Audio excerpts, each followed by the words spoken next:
Nzambe azali bolingo, Nzambe azali malamu. Elohim est amour. Esika Adamu na Eve basumukaki, Nzambe abwakisaki bango penza te libela. Là où Adam et Ève avaient commis le péché, l'Éternel ne les a pas abandonnés. Nzambe azwaki likanisi ya kotinda Yesu Masiya mwana na ye pona akufela basumuki. Et le Seigneur Jésus-Christ a donné, Elohim a donné son fils, le Seigneur Jésus-Christ. Oyo ezali ye moko Nzambe na bomoyo. Et qui est Elohim? Ye azali Biblia elobite azali liloba. Biblia elobite ete ye azali liloba. La parole de l'Éternel dit qu'il est la parole. Jean 1:1. Jean 1:1. Na ibandela ezalaka liloba. Au commencement était la parole. Pe liloba ezalaka na Yahweh elongo. La parole était avec Elohim. Pe liloba ezalaka Yahweh. Et la parole était Elohim. Pe liloba yende ayena mokili akufeli biso. Et cette parole s'est faite chair. Bongo e asopi makila na ekulusu pona kolimbisa masumu na biso bato. Et le Seigneur Jésus-Christ a versé son sang afin que nous soyons sauvés, rachetés du monde. Tango Adana Eve basumukaki, Nzambe abomaki nyama pe alatisi bango elamba ya nyama, poso ya nyama. Lorsque Adam et Ève avaient commis le péché, l'Éternel avait tué un animal pour que le sang puisse couvrir leur péché. Amen. Bongo makila wana e bombaki ezipaki masumu, elongolaki masumu te kasi ezipaki masumu. Et le sang de l'animal couvrait le péché mais n'ôtait pas le péché. Alléluia. Lolenge pe Moshe tango ayebaki na kokata bondeko alliance na Nzambe. Sorry. Lolenge pe Moshe tango Nzambe ayebisaki akata bondeko ye na akata bondeko entre Nzambe na bato.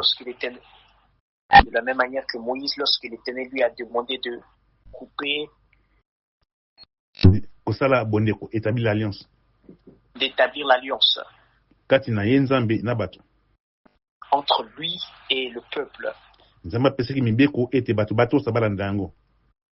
Et l'Éternel a donné des commandements que les gens puissent obéir et respecter ces commandements. Po ete bato batambola lokola Elohim. Afin que les gens puissent marcher selon la parole d'Elohim. Po ete bato bakoma ba Elohim. Afin que les gens deviennent des Elohim. Alléluia. Amen. Pe Nzambe atinaki Moshe ayeba kosopa makila na nyama. Et l'Éternel a demandé à Moïse de verser le sang d'un animal. Wana eza kolakisa makila na Yesu Masiya. Cela représentait le sang du Seigneur Jésus-Christ. Yango na Yohane Mobatishi alobaki ete. C'est pourquoi Jean-Baptiste a dit, tala pati na Nzambe oyo akolongola masumu na bato. C'est pourquoi Jean-Baptiste a dit, voici l'agneau de Dieu qui ôte le péché du monde. Alléluia. Donc, na nzela na makila na Yesu Masiya de lisumu elongwe. Par le sang du Seigneur Jésus-Christ, le péché a été ôté. Pambate lisumu nde mutu esilaki te moto akweya isika azalaki Elohim moto akweyi akomi ekelamu ya kufa. Lorsque Adam avait péché, il a été séparé de Dieu, d'Elohim, séparé de la présence d'Elohim. Donc lisumu nde mutu elongolaki moto aza susu Elohim te. Et le péché avait séparé l'homme avec Elohim. Lisumu nde ezangisaki moto bozali ya kozala Elohim. Et l'homme était séparé de la présence d'Elohim. Moto akoki kozala susu te Elohim ndenge Nzambe akelaki ye Elohim. Et l'homme était séparé de Elohim et il avait perdu la nature d'Elohim. Voilà. Donc makila na Yesu Masiya yango nde elongoli lisumu pona ete moto azongela lolenge na ye ya Elohim. Et le Seigneur Jésus-Christ, le sang du Seigneur Jésus-Christ nous a racheté et a ôté le péché. Po ete tozonga tokoma susu ba Elohim. Afin que nous soyons rachetés. Et tokoma susu ba Elohim. Et que nous puissions de redevenir des Elohim. Alléluia. Yango nde ezali matière oyo Nzambe alingi yo oyeba. Et cela est l'évangile que le Seigneur veut que tu puisses entendre. Yeba ete ozali moto monene. Tu dois savoir que tu as du prix aux yeux de l'Éternel. Alléluia. Ozali motuya makasi koleka ba ange. Tu as du prix aux yeux de l'Éternel plus que les anges. Ozali motuya makasi koleka Lucifer. Tu es plus que Lucifer. Lucifer azalaki mwanze ekelamu. Lucifer était un ange de lumière. Oyo Nzambe akelaki pona kosalela ye. Et Elohim avait créé Lucifer pour l'adorer. Pe Nzambe akelaki ba ange pona basalela ye pe basalela ba Elohim nyonso. Et l'Éternel avait créé les anges afin que les anges puissent l'adorer et servir Elohim et sa créature. Alléluia. Asalela ye Nzambe Yahweh pe na bana ya Nzambe nyonso.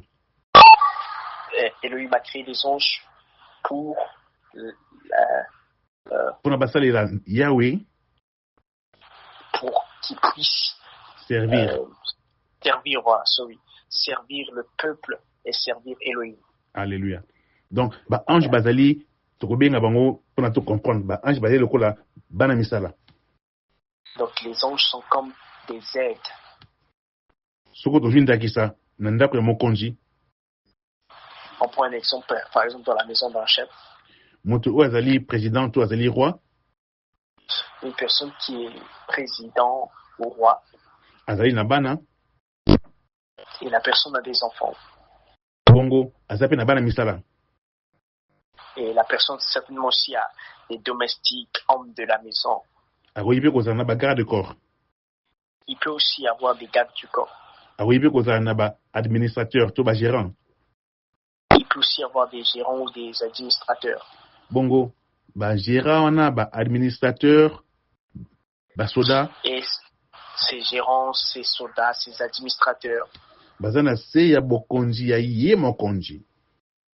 Et ils sont sous la direction ou sous l'ordre du chef.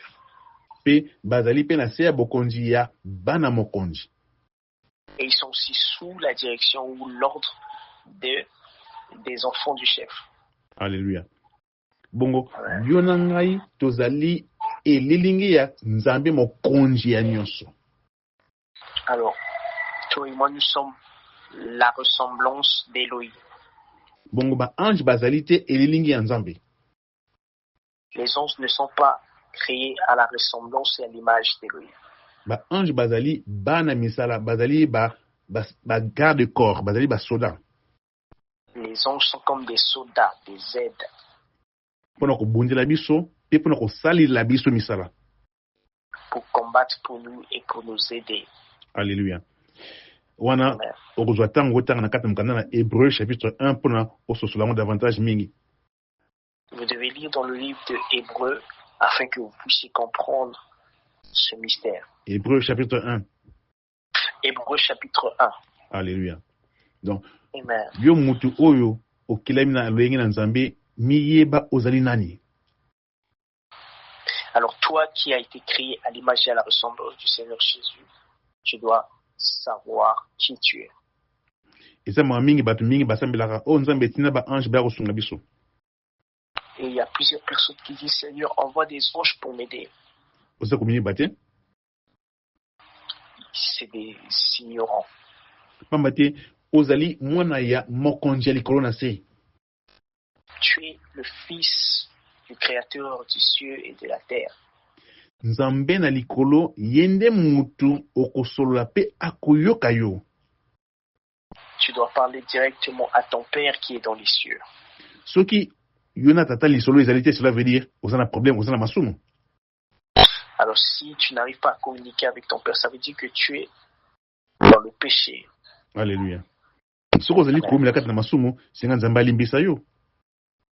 Donc si tu es dans le péché, il faut que le Seigneur puisse te pardonner. Yambula masumu na yo, kika masumu na yo, wana okozonga na bondeko na tata. Tu dois renoncer au péché et le Seigneur pourra te pardonner. esengeli otambola na kati na boyengebeni na sainteté. Il faut que tu marches dans la sainteté. Pamba te soki ozali kowumela na masumu yo na nzambe ebondeko ezali te. Parce que si tu marches dans le péché, toi avec Elohim, il n'y aura pas de relation. Bongo lokola bondeko yo na nzambe ezali te, yango wana bato bakenda koluka baintervention ya badémon, ya bamagicien, ya bamarabu mpona kosala bamiracle. C'est pourquoi lorsque l'homme est séparé d'Elohim, il va chez des marabouts, les magiciens, les voyants, les occultistes. To aza kosenga aza kobela ba ange baya kosunga ye. Où il appelle les anges pour l'aider. Mawa mingi ezali ebunga makasi. Vraiment, c'est malheureux. Na kati na Biblia eza na moto moko te oyo abengaki ba ange ya kosunga ye. Dans la parole de l'Éternel, nous n'avons pas vu un homme qui a appelé les anges pour l'aider. Atako Yesu ye moko na ngomba la Golgotha abengaki ba ange te. Même le Seigneur Jésus-Christ sur la montagne, il n'a pas appelé les anges. Ye obele abondelaki tata na ye, asengaki alilaki pa tata na ye. Il a prié à son Père dans les cieux. Pe tata na ye ayanolaki ye. Et son Père avait répondu. Pe tata atindaki ba ange pona ba pesa Yesu makasi, ba pesa ye molende ba encourager ye. Et son Père avait envoyé des anges pour le réconforter, pour lui donner de la force. Pamba ba ange bazali ba serviteur, bazali bana misala na biso. Parce que les anges sont les serviteurs, sont nos aides. Alléluia. Pe mwange akozala jamais, akotikala jamais kobenga mwana nzambe, impossible. Et les anges ne peuvent jamais être appelés enfants d'Elohim. Ange akotikala jamais kobenga ma Elohim, impossible. Et un ange ne peut jamais être appelé enfant d'Elohim. Kasi yo ozana makoki ya kobenga ma Elohim. Mais toi, tu as la capacité d'appeler Elohim. Soki otamboyi na nzambe. Si tu marches avec l'Éternel. Alléluia. Et Amen. Dans verset 2, 3, on a toujours mon. Verset 2 et 3, nous voyons. Baby. Jusqu'à quand jugerez-vous avec injustice? Ti mokolonini bokoyeba kosambisa bato na bozangi bosembo. La parole de Dieu dit que jusqu'à quand jugerez-vous avec injustice? Pamba te moto o azali Elohim, azali juste lokola nzambe azali juste. Azali sembo. Parce que celui qui est comme Elohim est juste comme Elohim. Alléluia. Donc, tout le monde était nzambe yemo azali zuzi. Nous voyons que Dieu, Elohim lui-même est un juge. Pe azali bongo kotangisa biso bazuzi boni kosambisa. Et il nous enseigne, nous, sa créature, comment juger. Alléluia. Nzambe atikala koloba jamais te ba ange bazali ba juge. L'Éternel n'a jamais dit que les anges sont des juges. Alléluia. Pe nzambe lobi pona nini bino bokoyeba na ko défendre bato mabe ba méchant. Et l'Éternel dit pourquoi? Sorry. Pona nini bokozwa part ya bato mabe, boko défendre ba intérêt ya bato mabe, bato nakanda. Il dit jusqu'à quand jugerez-vous avec injustice et porterez-vous les faces des méchants? Alléluia. Ce que ça nengwana yiba ete oza na yo na nature ya Elohim te. Donc si tu agis ainsi, ça veut dire que tu n'es pas avec Elohim. Mutu o azali Elohim wiba Elohim nini? Alors une personne qui marche avec Elohim, nous reconnaissons la personne Okoye baye na kati na bambuma na ye. Dans ses fruits. Verset 3 ebite okosambisa okopesa elonga na mutu oyo azangi makasi. Le verset 3 il dit jugez pour le faible et l'orphelin. Mutu oyo azangi baboti okozala défenseur na ye, okozala avocat na ye. Soyez juste à l'égard de l'affligé et du pauvre. Alléluia. Okozala bongo mobundeli ya mutu oyo bazali konyokola ye. Délivrer le faible et l'indigent. Alléluia. moto oyo aza makasi te, moto oyo azangi mosolo okoyeba na kokangola ye mpe kosunga ye. Alléluia. Sauvez-les de les mains des méchants. Moto oyo bato mabe balingi basala mabe to banyokola ye yo kosunga ye mpe kokangola ye. Ils ne connaissent ni n'entendent Amen. rien, ils marchent dans l'obscurité. Donc moto oyo azali Elohim azali na bilembo oyo tutangi na verset 4. La personne qui est fils d'Elohim a le fruit que nous voyons dans le chapitre 4. Dans le verset 3 na verset 4, kuna tomoni lolenge ya bae o bazali bana nzambe. Dans le verset 3 et le verset 4, nous voyons réellement qui sont les fils d'Elohim. Alléluia. Pe soko tamboli lolenge wana ti suka ya mbomoi na yo nde okolonga pe okozwa kombo ya Elohim. Et si tu marches comme ça jusqu'à la fin des temps, tu seras appelé Elohim. Alléluia. Yesu alobi te na moto oyo akolonga na kovandisa na kiti na bokonzi ya tata na ngai. Elohim a dit que la personne qui vaincra chez lui donnerait une place, un siège à la droite de mon Père. Apocalypse 3, 29-21. Yesu alobi te moto oyo akolonga. Apocalypse 3, le verset 21. Moto oyo akolonga. La personne qui vaincra. Ngai na kovandisa na kiti na bokonzi ya tata na ngai. Je lui ferai asseoir sur le trône de mon Père. Sur le trône de mon Père, sorry. Ndenge nga na longaki. Comme moi j'ai vaincu. Pe na vandi na kiti ya tata na ngai. Et je suis assis sur le trône de mon Père. Alléluia. Donc, Amen. Yesu Masiya azui kombo ya mokonzi ya bakonzi. Le Seigneur a reçu le nom au-dessus de tous les noms. Kombo ya mokonzi ya bakonzi, roi des rois. Le nom de roi des rois.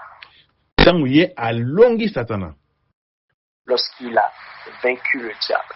Tangu ye alongi lisumu. Lorsqu'il a vaincu le péché. Pe alongi mokili tina suka bomoi na ye. Et il a vaincu le monde jusqu'à la fin. Yo pe soki olongi mokili ti suka bomoi na yo. Et aussi si tu peux vaincre le monde jusqu'à la fin.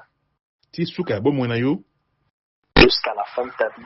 Wana nde Nzambe akovanisa yo na kiti na ye. Et c'est comme ça que l'Éternel te fera asseoir sur son trône. Pe akopesa yo kombo ya Elohim. Et il te donnera le nom d'Elohim. Alléluia. Tala sango malamu oyo Nzambe alingi yo oyo kalelo. Voilà la bonne nouvelle que l'Éternel veut que tu puisses entendre ce soir. Tokosukisa na verset 6. Nous nous arrêtons au verset 6. Na verset 7. Et le verset 7. Nalobi boye bozali ba Elohim. Le verset 6 dit, j'ai dit vous êtes des Elohim. Bozali bana ya Nzambe ya likolo. Vous êtes tous fils des lions. Kasi boni bozo kokufa lokola bato ya pamba. En effet, vous mourrez comme les humains. Pe bozo kokwea lokola bakonzi ya pamba. Et vous les princes, vous tomberez comme les autres. Alléluia. Donc, soki bozo kotambola na mibeko na Nzambe okosuka lokola Elohim. Donc, si vous marchez selon la parole de Dieu, vous allez finir comme Elohim. Kasi soko oza kotambola na mosuni to ndenge mokili eza kotinda okosuka lokola mutu pamba. Alors si tu marches selon la chair, tu vas finir comme un homme simple. Pe okosuka na moto ya lifelo. Et tu finiras à l'enfer. Soko oza kotambola na kotosa mibeko na Nzambe. Mais si tu marches dans la crainte ou dans la crainte de l'obéissance de la parole de l'Éternel. Okosuka lokola Noa oyo asukaki moyenge beni. Tu finiras comme Noé qui a fini juste. Okovanda na kiti na bokonji oyo Masiya abongiseli yo peza kozela yo vanda na kiti wana. Tu seras assis sur le trône que Elohim t'a réservé. Yesu Masiya akopesa yo kombo oyo Nzambe abongisela yo. Et le Seigneur te donnera le nom qu'il a réservé pour toi. Pe nkolo akopesa yo kombo na ye oyo abomba pona bai o bakolonga. Et il te donnera le nom qui réserve à cela qui vaincra. Alléluia. Amen. Atako mokili oyo baluka balongola kombo ya Nzambe, kombo ya Yahweh batie Dieu. Nzamba limbisa bato. Ont voulu enlever le nom d'Élohim pour mettre Dieu. Banglais balongoli kombo ya Elohim to ya Yahweh batie God. Les anglophones ont enlevé le nom de Elohim et ils ont mis le nom de God. Nzamba kumisama. Que Dieu soit loué. Kasi bana na Nzambe bayebi kombo ya tata na bango. Parce que les fils d'Elohim savent le nom d'Elohim. Alléluia. Nzambe asuna biso. Na pambola Nzambe pona munoko na biso ya lingala. Nous bénissons pour notre langue lingala. Na kumisaka Nzambe pona munoko na biso ya lingala. Nous bénissons l'Éternel pour notre langue de lingala. Pote kombo na ezali kombo oyo munoko na ezali munoko oyo ezali na ino peto. Parce que c'est une langue qui est sainte. Ezali munoko oyo ya losambo. C'est une langue qui est destinée à la prière. Tant tu yembaka Yahweh, oh Yahweh. Alléluia. Lorsque nous chantons Yahweh, ça c'est wana di kombo ya Nzambe oyo Nzambe atika na mokili, kombo ya yangwana wapesaki na Moïse yangwana kombo wana. C'est le nom que l'Éternel avait donné à Moïse. Alléluia. Nzambe apesaki na Moïse kombo ya God te. L'Éternel n'avait pas donné à Moïse le nom de God. Nzambe apesaki Moïse te ke kombo na ngai ezali Dieu. Nzambe alobaki ndenge wana te. Et l'Éternel n'avait pas dit à Moïse que mon nom est Dieu. Alléluia. Nzambe alobaki kombo na ngai ezali Yahweh. L'Éternel avait dit à Moïse mon nom est Yahweh. Yahweh, Yahweh, Yahweh, Yahweh, Yahweh, Yahweh, Yahweh, Yahweh, Yahweh, Yahweh, Yahweh, Yahweh, Papa nangu zali Nzambe. Alléluia. Alléluia. Kombo na Nzambe eza kitoko ya sukali. Le nom du Seigneur est merveilleux. Mais tout faut ba benga Nzambe na ba kombo mususu bon. Nzambe adima na kaka. Et ceux-là qui appellent l'Éternel avec d'autres noms. Nzambe adima na kaka. Mais le Seigneur répond toujours. Tu comprends ba benga na kombo ya Lima na ndima na kaka. Et comme aussi ceux qui m'appellent par Lima, j'accepte. Mais nabi kombo na ngezali Lema. Mais je sais que mon nom est Lema. Et Lema eza na signification na yango. Et Lema a une signification. Tikati Nzambe asunga biso to kota na bozindo ya Nzambe. Que le Seigneur nous permette, nous donne la grâce de rentrer dans la profondeur. Na bolingo ya Nzambe, na intimité ya Nzambe. La profondeur de son amour, de son intimité. Tosuki na pona mokolo malelo. Nous arrêtons ici pour ce soir. Soki olengi kokoma to kotuna motuna. Si vous voulez écrire ou envoyer une question. Komana mukanda, komana adresse ya email oyo. Écrivez à l'adresse email. Pure Gospel 11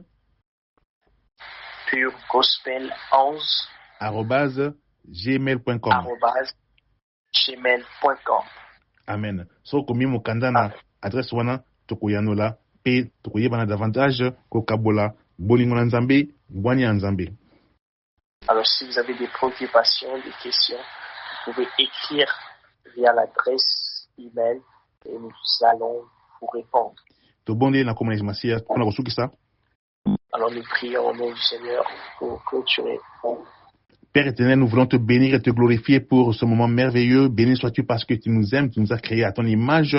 Elohim El Shaddai, nous te magnifions. Komisa manayo kolonza melanga ipona matea oto ki tikete mulimo musantu yo okotisa yango na mitema na bana na yo kolonza melanga toye ba yo kololo lenge yo ozali petumi yeba lo lenge yo kela kibiso. Sois glorifié, sois magnifié maintenant et à jamais au nom de Yeshua Mashiach. Nous avons ainsi prié. Amen. Amen. Merci beaucoup pour na koyoka matea oyo Nzambe a pambola biso nyonso.